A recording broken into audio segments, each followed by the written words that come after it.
बिस्मिल्लाहिर्रहमानिर्रहीम।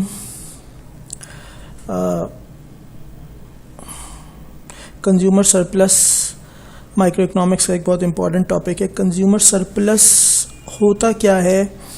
Consumer surplus का basically जो कंसेप्ट दिया था अल्फ्रेड मार्शल साहब ने, और ये यूटिलिटी वाले कंसेप्ट्स जो हैं उसी की एक अगली कड़ी है।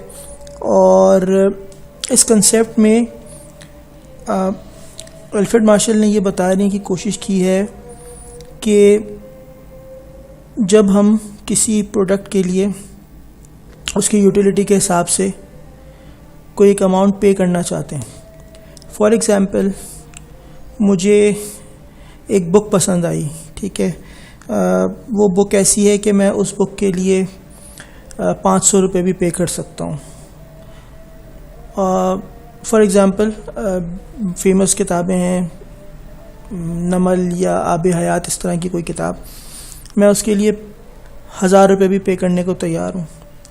लेकिन जब मैं मार्केट में जाता हूँ और वो प्रोडक्ट मुझे लेट सपोज़ 500 रुपये की मिल जाती है, 800 रुपये की मिल जाती है, जिसके लिए मैं 1000 रुपये पे करने को तैयार हूँ, तो ये जो अमाउंट मेरी सेव हो रही है ये मेरा सरप्लस या कंज्यूमर सरप्लस कहलाता है। यानी मैं किसी चीज़ के लिए एक ज़्यादा अमाउंट दे सकता हूँ, लेकिन वो मुझे बहुत ही चीप रेट पे मिल जाए, तो ये मेरा सरप्लस है। इसकी डेफिनेशन किस तरह से? Consumer is generally willing to pay more for a given quantity of good than what actually pays at the price prevailing at the market in the market।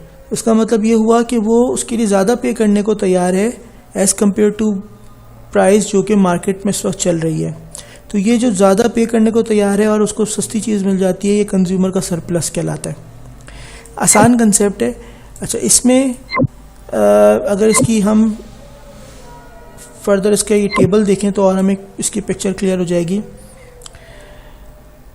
कोई भी प्रोडक्ट है, उसकी क्वांटिटी है, उसका 1 यूनिट जब मैं लेता हूँ, मैं विलिंग टू पे हूँ 25 रुपये देने को, और उसके बाद जो है मैं उसके जो मार्केट में उसकी प्राइस है वो 10 रुपये है, तो उसका मतलब ये हो जो मेरा सरप्लस है वो 15 रुपये आ गया।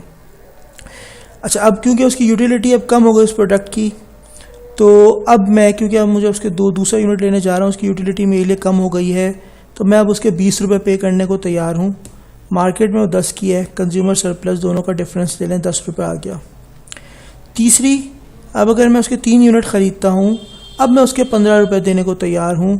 मार्केट में वो 10 रुपये की है, 5 रुपये कंज्यूमर सरप्लस आ गया। और फाइनली अगर मैं उसके 4 यूनिट लेता हूँ, अब मैं उसके 10 रुपये देने को तैयार हूँ, क्योंकि ज़ाहिर सी बात है कि करके law of diminishing margin utility के तहत जब मैं उसको कंज्यूम करता जा रहा हूँ तो उसकी यूटिलिटी रिड्यूस होती जा रही है। अब मैं उसके 10 रुपये देने को तैयार हूँ, मार्केट में भी वो 10 रुपये की है, तो मेरा सरप्लस जो है वो 0 हो गया। इस तरह जो टोटल सरप्लस मैं अर्न कर रहा हूँ वो 30 रुपये है। इसकी अगर डायग्राम देखी जाए तो इसकी डायग्राम में हमें जो है वो ये चीज़ क्लियर नज़र आ रही है। ये देखें, ये इसकी डायग्राम है। इसकी डायग्राम में हमें ये नज़र आ रहा है कि यहाँ पर एक्स एक्सिस पे हमने यूनिट्स ऑफ शर्ट्स लिए जो हम ख़रीद रहे थे, यहाँ पर इसकी प्राइस ली है। ये जो शेडेड एरिया आपको नज़र आ रहा है, ये शेडेड एरिया आपको जाहिर कर रहा है कि ये पहले 15 का सरप्लस था कंज्यूमर को, फिर ये 10 का सरप्लस हुआ, फिर 5 का सरप्लस हुआ जो हमने पीछे फॉर्मूले से निकाला, और आखिर में आपका सरप्लस जो है वो नील हो गया या 0 हो गया। तो ये एक छोटा सा आसान सा कंसेप्ट है कंज्यूमर सरप्लस का। आई होप आपको समझ आ गया होगा। इस तरह के मज़ीद वीडियोज़ हासिल करने के लिए हमारे चैनल को सब्सक्राइब कीजिए, और जो बेल का आइकन है उसको ज़रूर प्रेस कीजिए, ताकि जो भी नया वीडियो आए वो बर वक्त आप तक पहुंच सके। शुक्रिया।